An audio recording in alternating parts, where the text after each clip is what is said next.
Buenas, soy Eduardo Brunel, cardiólogo y ecografista del Hospital Británico, y vamos a tocar un tema interesante que tiene que ver con la pandemia que estamos viviendo,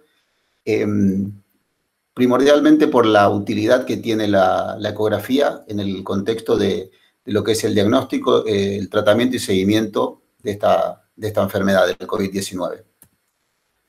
¿Por qué vamos a tener que hacer hincapié en los cuidados y en la desinfección de nuestros aparatos, ya sean los dispositivos y en los transductores? Porque sabemos, por esta evidencia experimental, que puede permanecer el SARS-2 hasta 3 horas o 4 horas en el medio ambiente aerosolizado, y que en algunas superficies como son el acero inoxidable y el cartón, inclusive hasta 24 horas. Pero lo que es más interesante es que en el plástico puede llegar a encontrarse material del virus activo hasta 72 horas, posterior a la inoculación experimental del virus. Por eso es necesario tener en cuenta esto, o sea que tenemos que, entre paciente y paciente, entre estudio y estudio, desinfectar adecuadamente nuestro dispositivo. ¿Con qué lo hacemos? Sabemos que este tipo de virus es muy sensible a los desinfectantes comunes como la lavandina, el hipoclorito de sodio, la lejía que se lee en español. Y también el amonio cuaternario, que es uno de los más utilizados, pero también más caros en el mercado, son muy efectivos. Existe una página donde podemos encontrar en la Agencia de Protección Ambiental de los Estados Unidos un listado donde están validados todas las formas de fantasía de estos productos. Es así que cualquier empresa que los quiera comercializar tiene que estar inscrito y aprobar ciertos estándares para poder, digamos, figurar en esta lista. Entonces podemos encontrar innumerables tipos de hipoclorito de sodio y de amonio cuaternario que podemos utilizar. Nótese que en esta página, en la columna de la derecha, podemos tener una memoria de cuánto tiempo debemos tener la solución sobre la superficie o sobre el transductor para que esto sea efectivo en el contexto de la desinfección. Y es interesante ver que en 5 minutos la mayoría de las sustancias ya ejercieron una buena lisis del virus.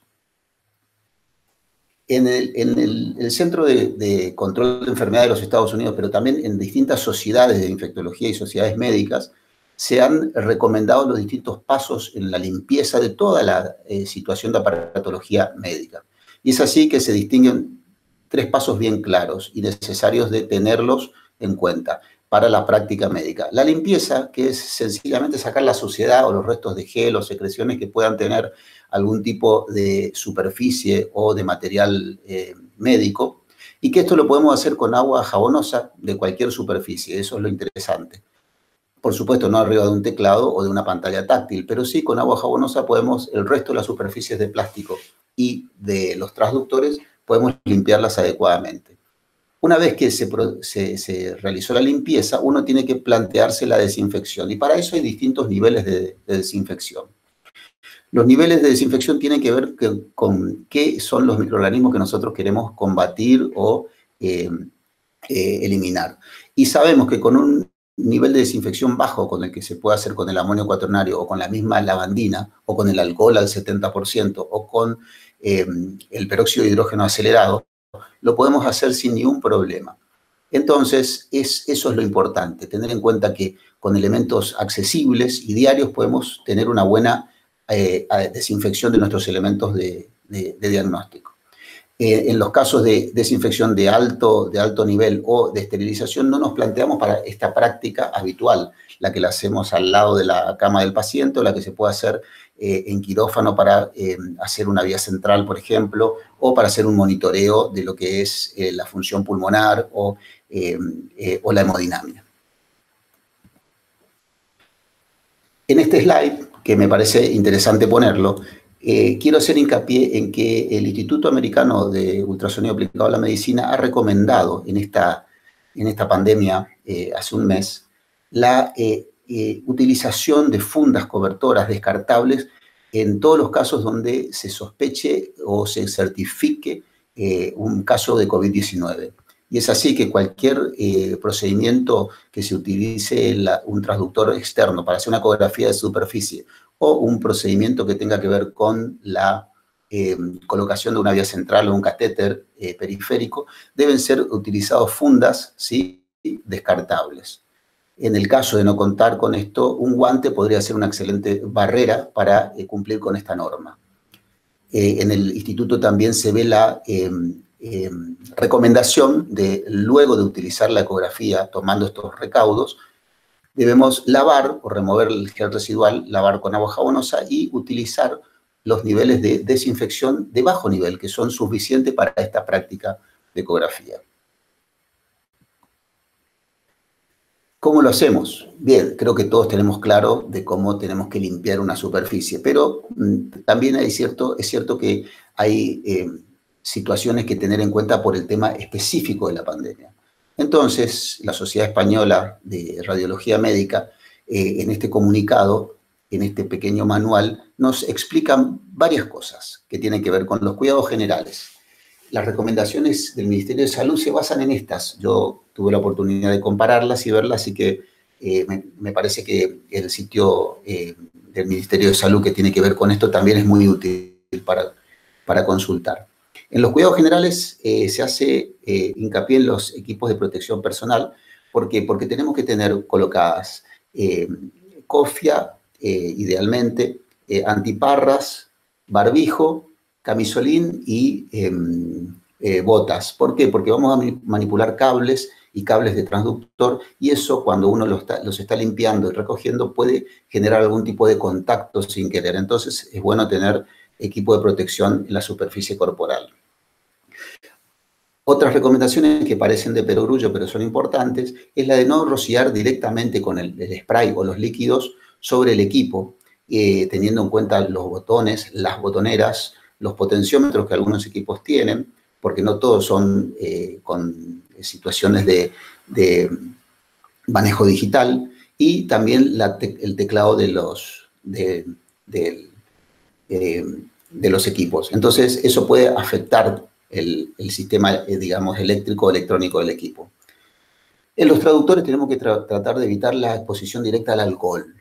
Esto es interesante, ¿por qué? Porque las superficies que tienen estos plásticos y algunas situaciones de tipo goma, con el tiempo se pueden ir resquebrajando y alterando su funcionamiento y perdiendo su impermeabilidad.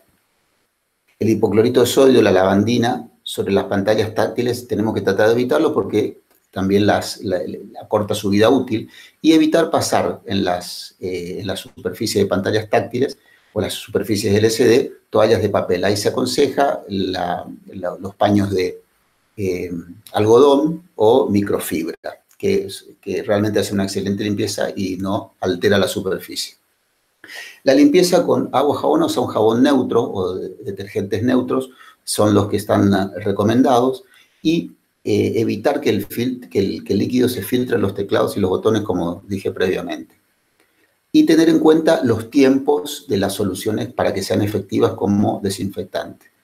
Es interesante que la lavandina en un minuto, en general, a una dilución del 0,6%, tranquilamente puede hacer la desinfección. Pero, por ejemplo, algunos tipos de sulfaños de amonio cuaternario necesitan una exposición entre 5 a 10 minutos de la espuma que uno rocía sobre la superficie. Hay que tener en cuenta eso para que sea una desinfección buena y segura. Si tenemos en cuenta el punto de vista de los equipos y del fabricante, la recomendación de desinfección está dada en general desde el contexto del cuidado del equipo. Y en nuestra época tenemos que priorizar justamente lo que es el cuidado de nuestros pacientes, como siempre, pero en relación a la higiene, tenemos que ponerla por delante. Muchas veces, uno a veces no cuenta con la sustancia adecuada para hacer una desinfección, y entre paciente y paciente a veces se sabe que un líquido no sería lo ideal para hacer la antisepsia o la desinfección de un transductor, pero por ahí uno lo tiene que usar, por ejemplo, el alcohol diluido.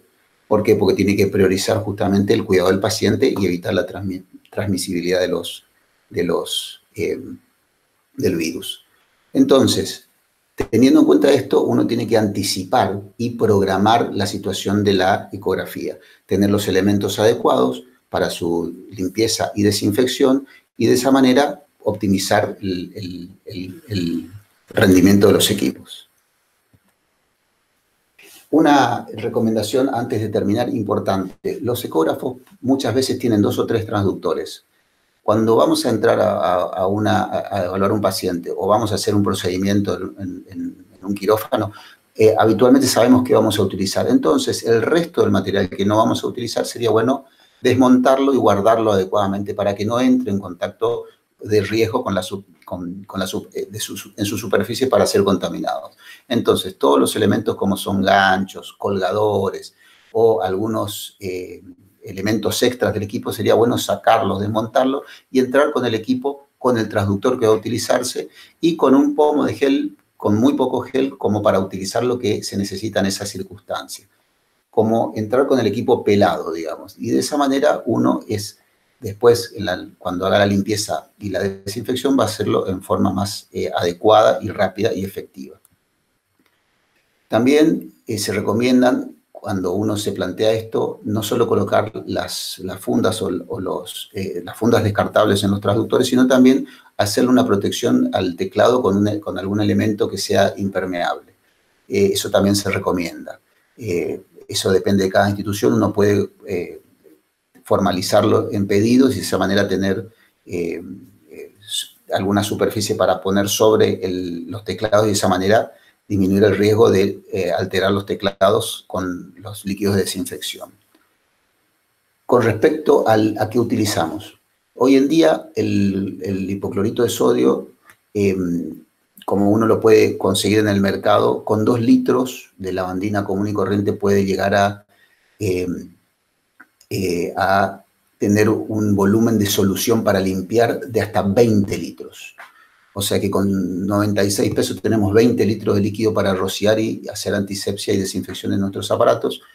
Y sin embargo el sulfanio o los distintos tipos de amonio cuaternario cuestan unos cuantos euros, 6 o 7 euros por 750 mililitros. Entonces, en la relación costo-beneficio tenemos que tener en cuenta que el hipoclorito de sodio es un gran elemento y que es muy accesible, sobre todo en nuestra situación. Y hay que tener y considerar los posibles daños en los equipos porque justamente cuando utilizamos productos que no son adecuados tenemos que tratar de que sea la mínima cantidad y la mínima cantidad de veces posibles.